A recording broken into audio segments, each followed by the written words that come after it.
Hey there, and welcome to Connect the Dots Learning Center podcast. I'm Stephanie Wagers, your host, and I'm so glad you're here. Whether you're a seasoned therapist, clinic owner, or just starting out, this podcast is your go to spot for insights, tips, and stories that'll help you connect the dots in your practice.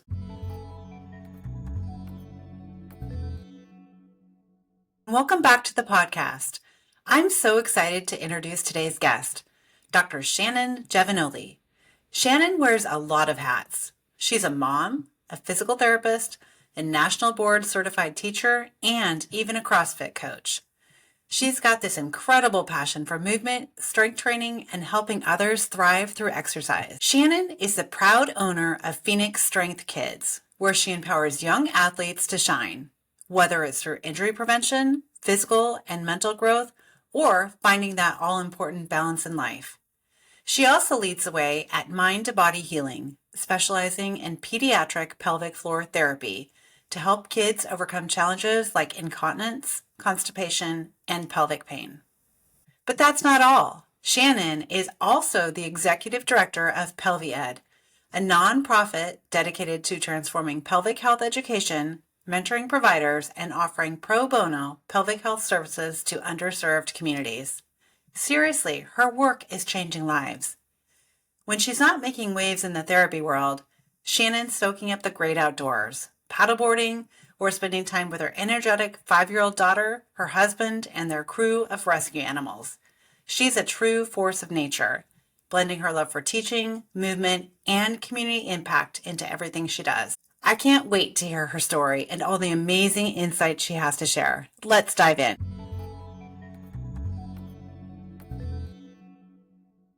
I want to introduce Shannon Giovannoli. Shannon is a PT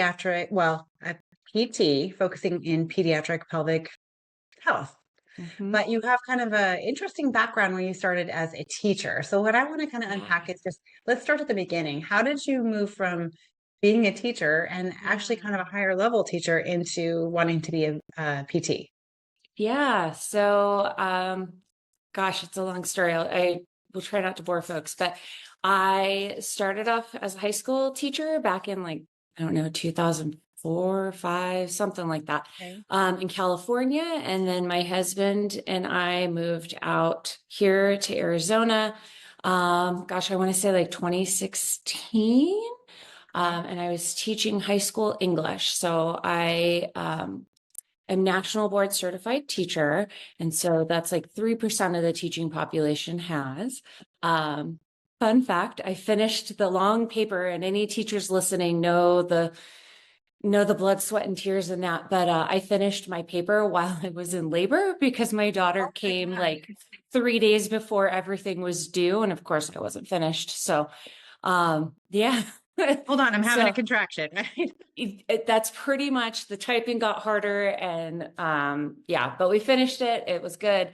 So national board certified, and I have taught everything from ELD courses, so kiddos who don't speak any English. English may be their second, third, fourth, fifth language, all the way through AP English for juniors and seniors.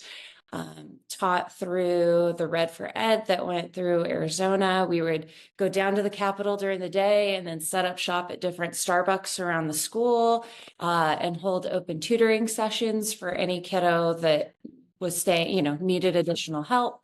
Right. Taught through COVID with a baby. My students were the best. We would be in the middle of analyzing a political speech, and then they would break out into singing, little kid songs to help me calm my little one. The kids were amazing. But after my daughter came, I was already teaching, coaching speech and debate. I was running the kids and teens program at our local CrossFit, which took, an additional 15, 20 hours a week. I had been tutoring kids on the side. And when my daughter came, I honestly was like, I'm going to have to get a fourth job just to pay for daycare, to go to jobs 2 and 3 to pay the bills. And so something had to change. And at my CrossFit gym, we have a handful of physical therapists. My friend Vicky Galante, she's amazing. And she was like, just take one class, see what happens. Yeah. So I enrolled in my first prereq class, 6 weeks postpartum. And it was kind of cool. My students would like tutor me in physics. I taught English, so like the crossover isn't Yeah. there. Right. And So you had to probably go back and do a whole bunch of I prerequisites. did, Ugh. because your units, I didn't know this at the time, they have a lifespan. And since I had graduated way back when, even though I had taken all of the science credits, I originally went to school to be a marine mammal like trainer. So Uh-huh. I've also trained sea lions. That's another fun fact. But I took the science classes, but because I finished my degree in humanities, the units don't count and I had to start from Oh my scratch. gosh. So yeah, So how long did looking that take you? prereqs took a year. I like booked those You out. must have.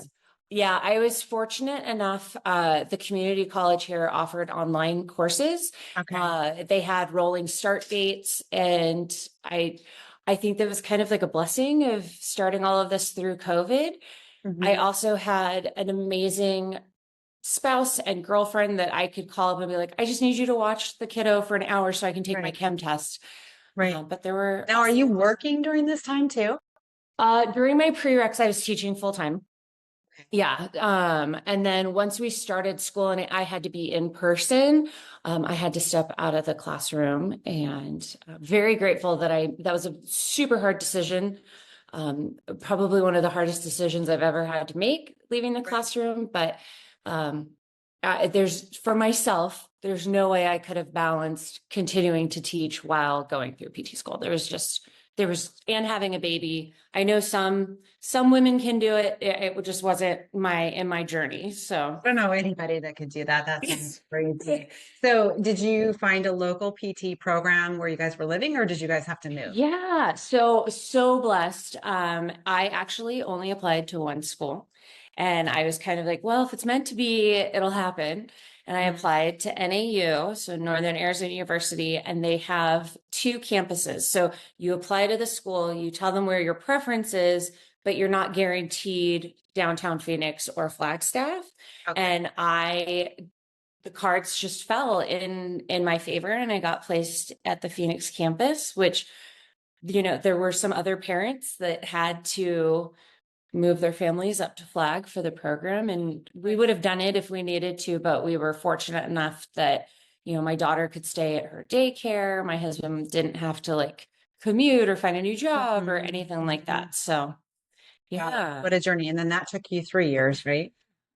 2.5. 2.5. Yeah, Okay. we were on an expedited, which I'm glad now that I didn't know what was ahead. When I stepped into PT school, I was like, this is fine. I Yeah. taught 200 students during COVID with a baby and did prereqs. It'll be fine. And then, you truly, or at least I did, understood that it's like drinking from a fire hose. And I was like, Oh, yeah. I don't get that. And then went through my first semester of PT school, and holy cow, that was, I don't know how I did it. Yeah, I Yeah. I hear you. I went back in 2022 and got my post-professional doctorate. And I Oh. first got my OT degree in 97. So it's been a hot minute. And that's how my friend and I described it. Like literally we felt like we'd be underwater and you'd come up and then it'd be like fire hose. Hmm. And Hmm. just Yeah. catching little, gasps of breath where you could. Yeah. My first semester was really rough. I actually ended up with a PTSD diagnosis. Yeah, my daughter was also really sick during my first semester. So I remember having to like race out during an anatomy exam because the school called and was like, she needs to go to the hospital. And Oh my just so gosh. it was it was one of those, like, you just want to yell up at the sky, is that all you've got? What else do you have? But Right, you don't right. want to do it because Don't ever ask that question. you Yeah. don't want to tempt fate. But it got better as it progressed. Mhm. And yeah. So Yeah, definitely, when you start to shift and change, that's when stuff comes at yes. you. Yes. And then we did clinicals at the end. And I went through PT school, like I am going to be in pediatrics, no ifs, ands, or buts about it. Like this is what I'm going to do. And so when I went into my clinical rotations, I was like, I'm just going to have an open mind. I can learn when I'm working in the hospital, I'll see, all types of conditions that I can then relate back with my patients and say, here's what to expect down the line. And, just try to learn from every situation. And therapists are so smart. And I learned so much. But the problem was I was like, oh, I want to work here now. Oh, okay. I want to work in geriatrics. Yeah. Okay. I want to work in neuro now. Like I was like, this is causing more problems because now I just want to hang out and work out with everybody. Right. So your first job, where did you land? With Kylie, Okay. a mutual friend of ours, she opened up Mind to Body Healing. And so as soon as I took the boards, they were ready to hire on for peds. And so that's how that kind of started. And then I have my own company, Phoenix Strength Kids. Yes. And so, but that's more of a, almost like a personalized training. So working with athletes that are, tweens and teens, that kind of ties into my job as a kids coordinator with the CrossFit gym that I work for. Okay. And then do you meet the kids at the CrossFit gym? Is it more CrossFit-ish with a PT? Yeah. So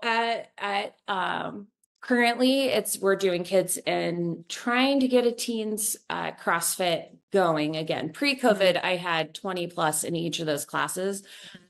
But now I think we finally have numbers to get an early teens class going again. But really helping, I've got some homeschooling families that I help with PE curriculum for them. I help single sport athletes. We know in peds, we see a lot. And so getting them into a program, whether it's at my CrossFit gym that I work for or, the gym in my garage, and getting that cross training, but really building a foundation where they're moving safely and learning to love exercise so that they're not, facing shoulder surgery at 18 because that's, all they've done is work out their shoulders. So, So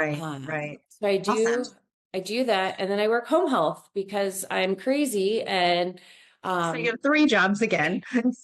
I know the whole reason I went to PT school was so that I didn't have to work. And then I just wanted to make the biggest impact possible on my community. And so I think it's pretty cool. I get to work with littles with the pelvic health, and then, the older group in the gym, and then going into the older population and helping them navigate their next adventure. Well, let's go back to pelvic health really quick. So you started with Mind to Body. Did you start there with a focus on pelvic health, or how did you get that skill set? Yeah. So, my friend Kylie, who I went to school with, is very, very good at convincing people to do things, even when they say, I'm never going to do it. So we would sit in classes together, and she is the biggest advocate for pelvic health. I don't think I've ever met somebody more passionate. Yeah, I know she is. Yeah, I love her stuff. Amazing. But she was like, you are going to come help me at CSM last year. So the big combined sections meeting in Boston. And she was like, it's for a pelvic health nonprofit. You have to come help me. And so for that week, I was so out of my comfort zone. This was, I have been to pelvic floor therapy. I will advocate for it, but it was never something that I wanted to step into. And then talking to her and some of the other therapists, they were like, but there's a need in pediatrics. And I had no idea.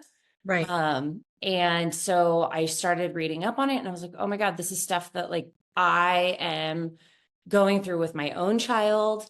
And there's so many, and the more I started talking about it, the more moms that I would meet are like, yes, I'm going through the same thing. And the doctor's like, here's your Miralax. There has to be something else. And so that's kind of where that started. And now I absolutely love it. I love working with the kids and their parents, and, watching the littles just make such leaps and bounds of progress in just a short amount of time is rewarding. That's awesome.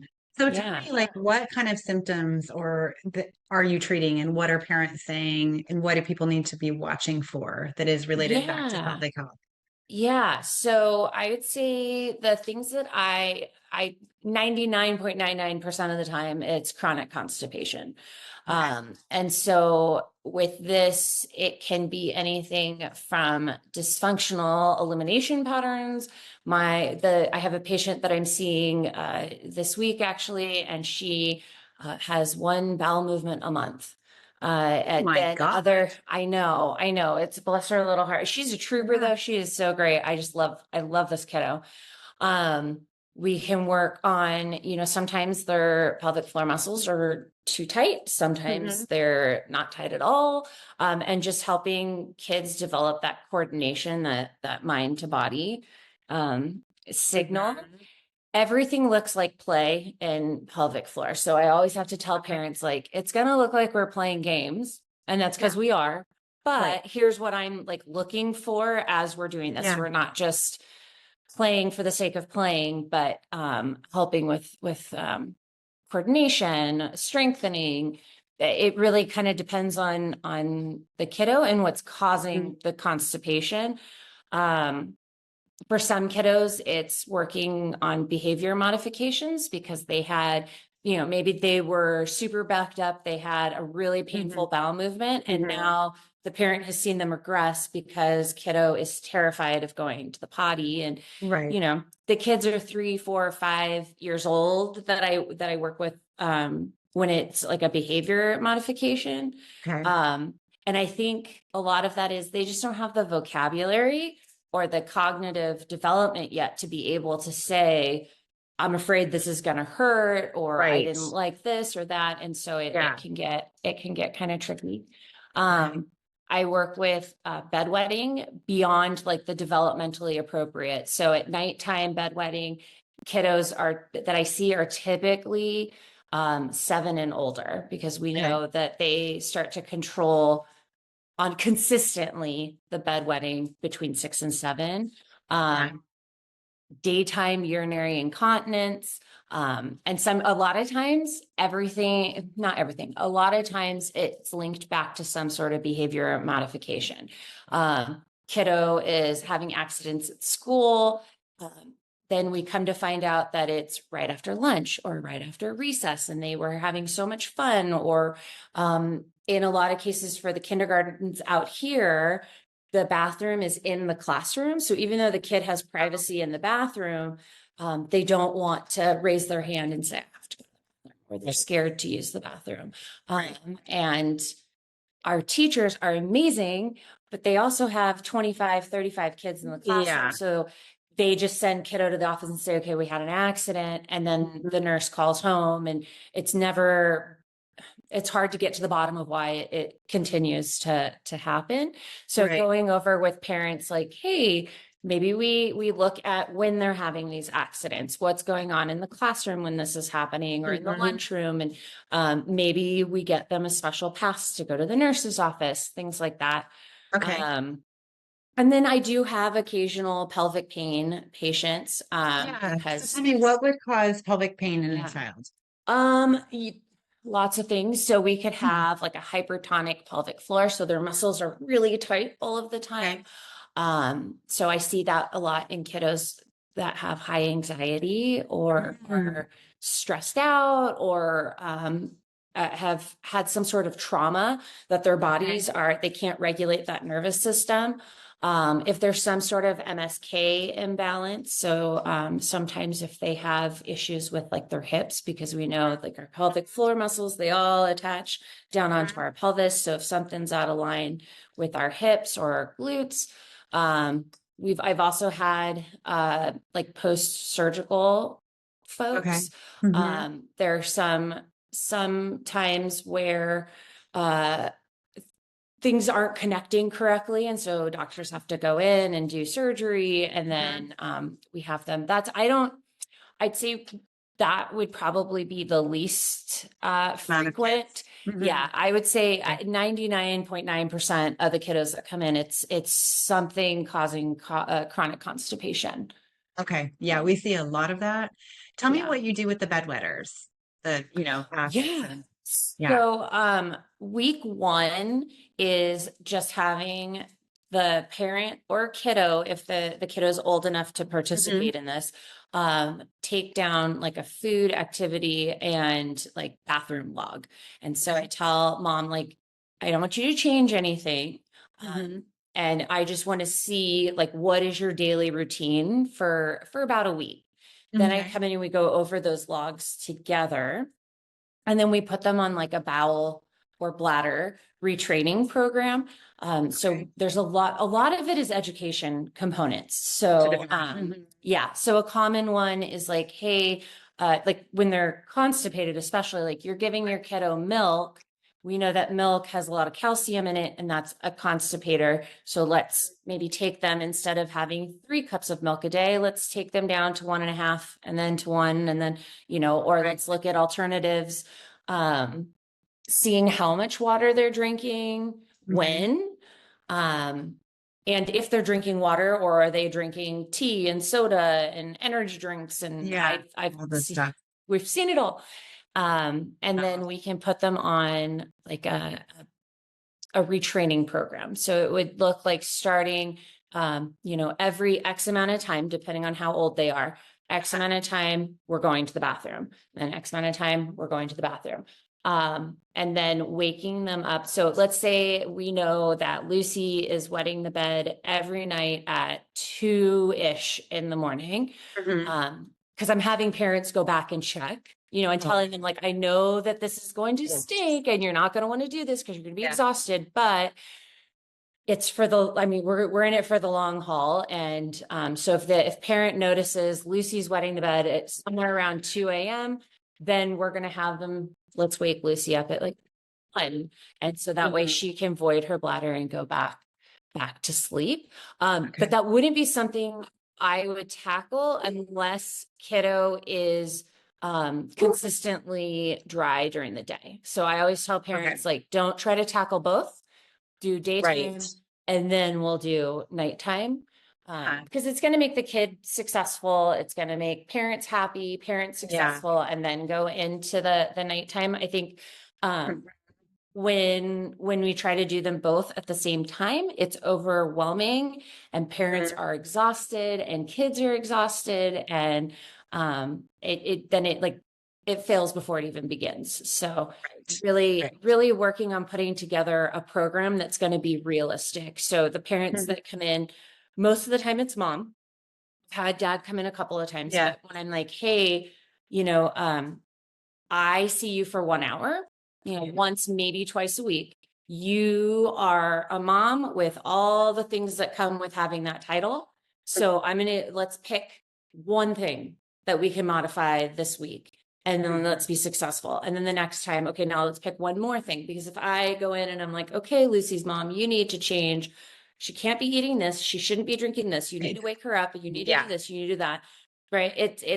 It's never going to happen. And then mom's going to come back and be like, either feeling like a total failure because it was an Mhm. unrealistic goal Mhm. that to even try to attain, or she's going to go, yeah, no, we did it all and it's not working. And then I look like I don't know what I'm talking about. Absolutely. Right. Yes. So we start small.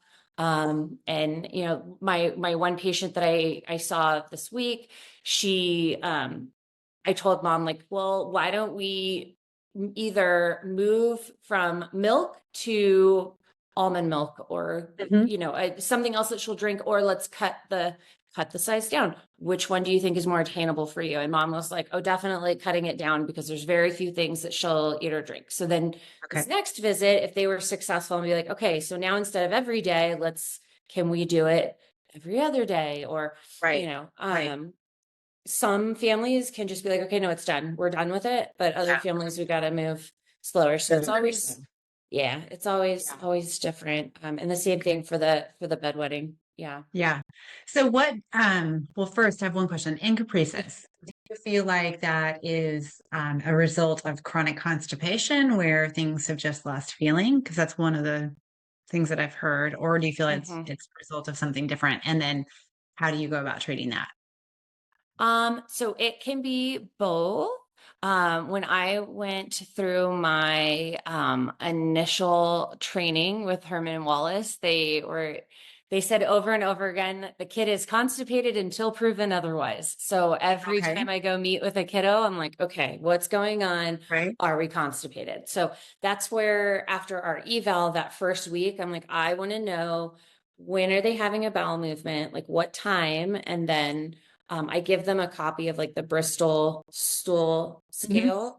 And I say, take a look in the toilet or in the diaper or wherever it is that they're going. And I want for you to, just quick glance, don't overanalyze it, whatever, and write it down so that way I can see when, the volume, and what does it look like. And most of the time it'll come back, hey, they're constipated. And parents are like, but she's having bowel movements. And I go, no, she's having such loose stool, almost like a diarrhea, because she's impacted or he's impacted, and it's got to get out. So sometimes educating parents on that, which is also something I didn't know until going through these trainings. I never would have known that. So the education that in the extra classes, continuing ed, and the mentorship that I've had with the doctors that I work with has been invaluable. But a lot of times it's because they're constipated. But that's where, not coming in on the eval and changing everything right away works to my benefit. And I just have to be very clear on why and the process. So parents, because we also work in a cash pay clinic. So parents are investing money. So they're expecting results like immediately. And so I have to be like, this is not going to be something that we fix overnight. It's going to take some time, and especially with little kids and parents, and, most of the time they have siblings or this, that, and the other going on. Like, we're going to move slow so that we're successful. And then I'd rather start you off slowly by getting all the information, the logs, tweaking, and then picking up the pace as we go along than hitting you like a hurricane and then we're not successful at all. Right. Yeah. It doesn't work. Yeah. And most of the time the parents are like, okay, no, this is great because I'm at my wit's end. So let's do something that's going to be successful for the long term. Great. So you mentioned mentorship and education. Tell me a little bit, like, how does someone get education in pelvic floor? Yeah. So and does it have to be PT or could it be OT? No. Okay. So glad that you asked that question. Because OTs we get like so much toileting concerns. Yeah, no, I would love to team up with OTs, especially in our area, or, even if it was virtually, because I get so many questions that are OT related, and I have PT, like I can help you with all of the musculoskeletal, but when it comes to adaptive equipment or other things, I'm kind of learning as I go. If you could see like my favorites browser, it's like all OT, pediatric OTs all the way down the favorites list. But so part of Mind to Body, we are just so passionate about helping people in our community overcome their pelvic issues, whether that's incontinence, constipation, pelvic pain, for literally anyone who has a pelvis. So from newborn to 100 plus. And so because we are a cash pay clinic, we were finding that there were people who really needed the help, but didn't have the financial means to come to our clinic. So we started Pelvied, which is our nonprofit sector. Okay. Yeah. And so I work alongside Kylie Austin and Tara Sullivan, and we have it's a nonprofit program. On one end, Kylie and Tara have an online continuing education mentorship. And so it's open to anyone in healthcare. So we've had OTs, we've had PTs, doctors could come in, nurses. I think we had a nurse in our last cohort, from all across the country. So we have folks here in Arizona where we are. We had somebody from Tampa. We had somebody up in Nevada. So anybody, because everything's done online. And then for the folks here in Arizona, the part of the nonprofit that I'm in charge of is we provide pelvic floor therapy services to people in the community who have some hurdle, whether that's, they don't have insurance, they don't have the financial means, they don't have it. There's a barrier standing between them and getting the help that they need. So they can apply to be a participant in the program. Okay. And then we match a person in the pelvic educational side with a person in the community, and that becomes like their pelvic floor doctor. So they work, we have them come in on the weekends. And so let's say if you were to sign up and you lived here, you would come in on a Saturday with either Dr. Kylie, Dr. Tara, or myself. And then the patient would come in, and then you guys would work together to help the patient. And it's so cool. I went through the cohort as both a doctor of physical therapy, but also as a patient. And it was so cool to see from week one. Most of the therapists had never worked pelvic floor a day in their life, but they were like, we're getting these patients that are calling and we want to be able to help them. And from day one, with nerves and, people, shaking hands, like, you want me to do what? To fast forward to the end of the cohort, and they're treating pelvic floor patients on their own now. We had somebody who started their own cash pay in another state after or while going through the program with Kylie and Tara. And so really they have so much knowledge, and they love teaching new therapists, new in terms of pelvic floor. I think we had a therapist who had been treating for 15 years, another one who had been in there for 5. We also had a student who was just starting PT school go through the program. And then at the end, we just got approved for continuing ed units. And I know we had a couple PTAs and an OT in our last cohort. So if you or anybody is interested, we are starting our next cohort in, I think, a couple of weeks. Okay. And do you find it on your website? Yeah. So you can go to, I'll send you the link, but it's Pelvied, PELVI, and then ED.com. And I can send that to you when we're okay. All and I'll done. put it in the show notes as well. So the people that don't live in Arizona, how they can go through the online portion, but then they just wouldn't have the in-person training. Yeah, they wouldn't get well, I guess you would have a couple of options. You could always fly out, which is not, I don't know, is not, we haven't really had anybody do that yet, but it's always an option. It's an option. But most of the time they are finding a mentor in either at the hospital that they're working at or in their community. And what I have experienced, and again, I'm brand new to pelvic floor. I've been doing this for a year now. Been working in pediatrics and with kids for forever and ever, but pelvic floor therapists are some of the nicest people I have ever met. And they're like, you want to know more about the pelvis? Come on in. Yeah. So I'm like, okay. So, sometimes I find it hard to shift those conversations. I'll go from work where like nothing is off the table or everything's on you can talk about anything into like my next job where we don't talk about this. I'm like, oh, sorry guys. Sorry. But most of the time, pelvic floor therapists are like, yes, I would love to have someone to share my knowledge with and help. And so we've had really good success with folks who've taken our courses in other states. And I'm pretty excited. We had folks, we just had our first informational like Zoom meeting. We have another one coming up for this cohort. And we had people logged in and people asking for the recording from London. We had somebody in India. Great. I know, it's so cool. That gives me chills because it's such a thing. Yeah. And I love it. I know when I had my daughter and I, have a traumatic birth story, if you will, and I level 4 tear, and so pelvic floor therapy like gave me my life back. Yeah. Because Yeah. I remember telling my doctor, well, I just stand up and I'm like, oh, okay, well, I pooped my pants again today, and because of all the trauma. Yeah. And it was actually one of my male PT friends that was like, you need to go see a pelvic floor therapist. I was like, what are you talking about? And crazy enough, the therapy, where they did the therapy was at the same hospital my daughter was born at, and no one said a word Of course they to didn't. me in the hospital.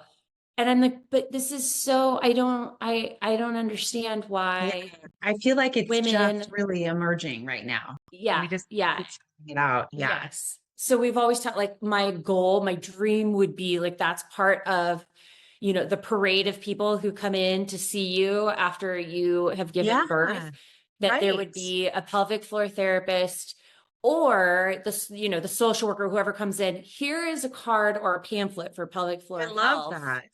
just Yeah. to, even To if mom, normalize it. yeah, and if mom is not in the space for that,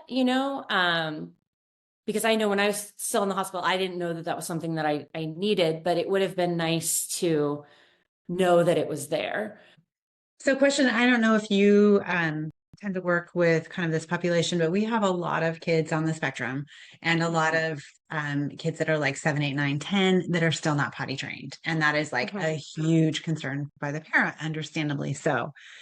So it's often hard because they don't have the attention to sit on the, even to understand kind of that transition or role routine. And then they also don't have the awareness. Yeah. Are you working with kids like that? And if so, what are you doing? Yeah. So I first off would ask parents or caregivers, like, what are you doing that is successful? And really validating their experiences, validating their story. And because that's a hard, because again, like I tell parents, I'm with your kid for an hour, you're with them all day. Like, and moms, especially with kiddos with any type of special needs, are like the heroes. I'm like, I just bow down to you. But a lot of things go into that. So we know a lot of kiddos on the spectrum, like that predictability, they like the routine. And so asking them, like, what type of like potty time routine do you have? And I honestly I would start the session or the eval the same way that I would with typically developing kiddos with, here is your bowel and bladder log, here's your food log, to see what are we doing, and activity log. So is your kiddo sitting all day and playing video games? Are they going to the gym? Are they playing soccer? So I would do that for all kids. And then if needed, even doing like a home visit. That's one of the benefits of cash pay is, hey, would it be a calmer time if I came to you versus you bringing your kid into my office? Because if kiddo is anxious or scared, we're not getting anywhere in the session. So a lot of times I will end up going to families' homes to do that. Coming up with like a bathroom schedule. So after you eat, we go sit on the toilet. And we could start there. If there's sensory preferences, we can start there. Is there certain lighting that they prefer that calms them? Noise levels. Do they have a song that they enjoy listening to? Or even like textures. So I use a lot of texture books for kiddos. They make the ones that I have are like the board books for toddlers, and they've got different little stories on them. I don't have any for older kiddos, but everybody seems to like the board books. And so looking for any sort of, is there a sensory issue that's keeping us from using the potty? Maybe it's the feel of the toilet paper, or for a lot of kids, the sound of the toilet flushing. Scare, especially whoever invented the automatic flushing. I know, right? Oh my God. So I tell all moms, like, bring sticky notes and just put it over the sensor. Like, so having that, we can also look at and assess pelvic floor muscles, their gait, any sort of musculoskeletal things going on, so that I know, is it a sensory issue that is making us not want to use the bathroom? Is it a neuro issue? Is our brain not telling our body? So we can do coordination type tests and games and things like that. Or is it a muscular issue? Is our pelvic floor too tight? Is our pelvic floor too weak? And in pediatrics, we don't do any internal. So there's different, through the continuing ed classes that I've taken, you learn all different strategies to test kids with their clothes on or with their underwear on. There are cases, very rarely. I don't think I have ever had to have a kiddo like undress to check for that. And and that would be after we have exhausted every single avenue. But I've yet to have to do that with any of the kids to assess the muscle strength. So looking at that, are they constipated? So again, those logs. And then, we get resourceful, man. And a lot of the ways, a lot of the things that I did to engage kids in the classroom just transferred over so easily into physical therapy. Another big one is toileting posturing. So like I feel like sometimes I need the Squatty Potty to sponsor me, because I talk about them all day long, and making sure that kiddo has proper alignment. I've had success with those, like the Where's Waldo type, like finding books to get them to relax enough to even sit on the potty. Assessing breathing. We do a lot of the belly breathing. So I come in with everything. Everything. Can you give me like 3 different ways that either you would assess pelvic floor dysfunction in a child and or treatment applications for people listening? So 3 ways to assess pelvic floor. Well, I would say the first and foremost, I know if a kid comes in and mom is saying like they're not having regular bowel movements, I know something's going on right away. You can tend to visually see if they are super tense. If the kid comes in, and I expect kiddos when they come in to be anxious because, they're going to go see a doctor to talk about their poop. And so that can be super comfortable, right? Like even think about like when we go to the girly doctor once a month or once a year, and we're like, oh, I don't want to do this. Imagine doing that at 3 or 4 years old. And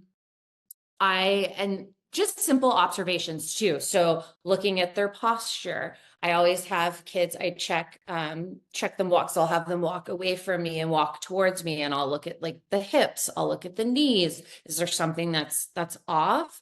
You can assess, you can look, sometimes they're breathing. Kiddos, we want them having those big belly breaths.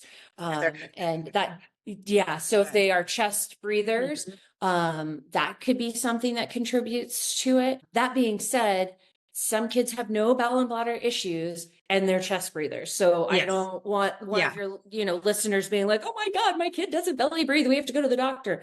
It's not the case. We can do, I have games where I have kiddos sit on wash rags or balloons that are placed underneath. And when I'll have them contract, you can see like the clothing kind of bunch up, or that wash rag bunch up, or the balloon will make noises.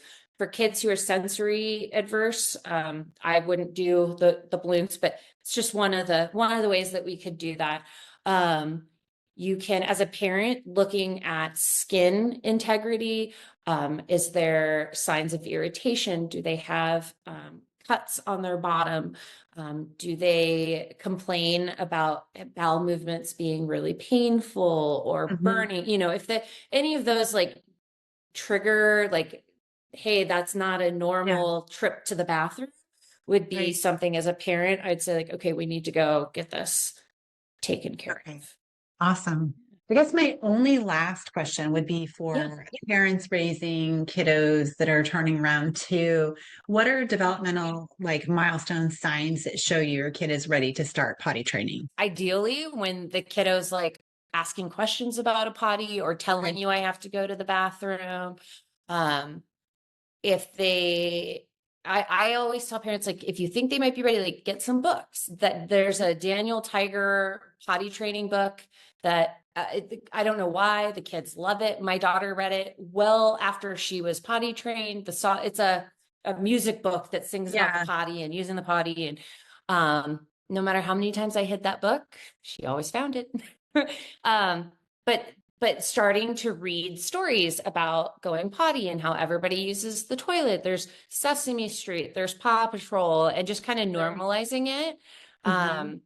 I would say also, if you see them like going and crouching in the corner, or they try to I don't want to say hide. Some kids will hide, but like Yeah. kind of going off when they're having a bowel movement, and that Mhm. they seem kind of like embarrassed that they're Mhm. having a bowel movement. It means that they are aware of what's going on, and so that could be a Okay. good time to do.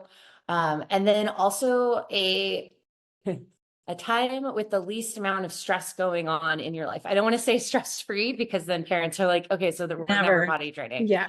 But if where you have, if you know that you're going on a flight for a family reunion in 2 weeks, it may not be the right time to start. Or Mhm. Thanksgiving is coming and you are hosting it with your entire extended family, may not be the time to start that. So I like to tell folks, if you, let's say you work Monday through Friday, maybe you start on a Saturday morning, and you make no plans to go anywhere. We keep it a fun, carefree environment. Um, and also never there's going to be accidents, and your kiddo Right. is, I've got parents that are like, my kid looked me right in the eye and peed on the floor, and I'm like, okay, but let's celebrate the fact that they acknowledged the fact that they needed to pee. Yeah. Not just, baby steps. They're not perfect. I'm not doing it to make you mad. Yeah. Right. Right. Um, It's later when they're teenagers. I tell people all the time, pick and choose your battles. You Right. have the rest of their life.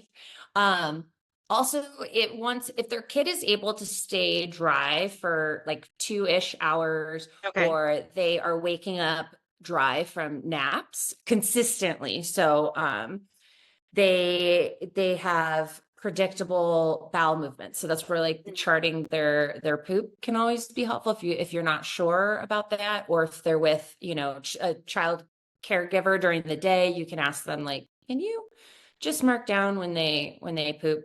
I know some daycares will do that too, and so that can be very helpful in it Okay. if they start setting up those schedules. Mhm. Um, Yeah. if they express discomfort, like, so they have a poop or a pee, and then they're like, I don't like the wet diaper. That can also be, yeah. Thank you so much. I'm going to put everything, all your links that you talked about in the show notes and Okay. get this out there. I'm definitely going to check it out for our team because I feel like it would be a really good thing. Yes. But Oh, we would love to have you. I love Yes. what you guys are doing and just like getting the word out. And it's super, Yeah. super important. Yeah. So thank you Yeah. so much, Shannon. I appreciate it. Absolutely. And if there's anybody out there who needs pelvic floor health stuff for their kiddos, please feel free to reach out. We can always, talk telehealth or via email.